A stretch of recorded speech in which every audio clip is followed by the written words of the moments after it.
Annyeonghaseyo, Scribes. Today I thought it would be fun to give you my top 3 suggestions for Korean dramas. Not only because they're addicting romance dramas, but their character development is pretty on point. Side note, some spoilers are here to really drive home what made these concepts so unique and new for the K space, so just be wary of that. The best part is that all 3 are on Netflix and ready to binge. So, spoilers or not, there's so many reasons to watch. The very first one I have for you is Crash Landing on You. You might already be interested by the premise of a North Korean soldier meets South Korean businesswoman when a paragliding accident goes wrong. But let me assure you, you're right. This show actually does some really great character arc work by putting 2 unsuspecting opposites and placing them in the most uncomfortable situations, forcing them to grow. A privileged South Korean in the strict North, and an officer bound to his country and family by duty, while trying to be as moral as possible and get her the heck out of there. I can't recommend this story enough, and it's beautifully filmed. You will also note how unique the story was in treating a poor protagonist that's a woman for a man who's living below his means. Although they didn't skip out on making him just as important in his own country, which put him on equal footing. And by equal footing, I mean equal to a wealthy CEO from South Korea.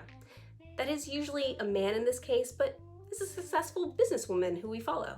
Making this kind of story culturally relevant and basically changing the women in society into a different position, which I appreciated. Another favorite of mine was how the story treated its characters outside of our main characters. We got to fully know them, and pretty much each story worked to impact our main characters and make them better people. And that's what I really liked about this. It made them part of our family, so pretty important secondary characters in my opinion. Which leads me to another series that a change of heart worked well for me in. Memories of the Alhambra. If you want a surprising show, go for this one.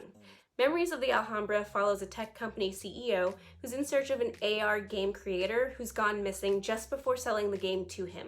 The CEO wraps himself up in a growing mystery to level up through this game and find the boy while mixing himself up with the sister and the hotel that his sister and family runs. While we follow yet another CEO and his love interest, the best part of this sci-fi romance drama is the way in which each episode unraveled the mystery one after another. Once a question was answered in the episode, it ended with another big cliffhanging question.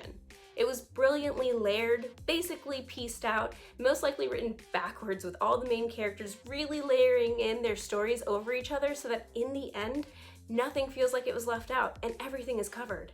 I also highly recommend this because our character development is really, really nice. I mean, at first we've got a lonely, cranky, previously married, by the way, which is not very common in K-drama characters, going through romances that he's already become jaded about. So he's got to grow in his experiences with the game and not the romance. Our leading man, the same one from Crash Landing on You, knows how to pick the most dynamic stories, doesn't he? Speaking of most characters evolving from the romance, we have my first love. 2 longtime best friends and collegiates that have never crossed the line before begin their first romances during tough times before realizing that their first love has never really died. This way, the story is set up to feel like it should be a repetitive bore, but I promise you, following a rich boy who isn't a complete jerk, he realizes how attached he is to someone who was more suited to him, and it's really relatable and not overly exaggerated in the story at all.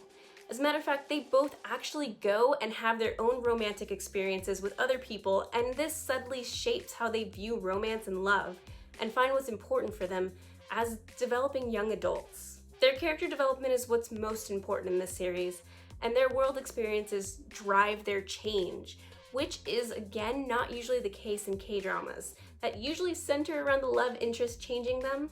So it was a really, really nice change. And there are so many other detailed reasons that I'd love to go on about these shows, but I'd rather have you see them for yourself.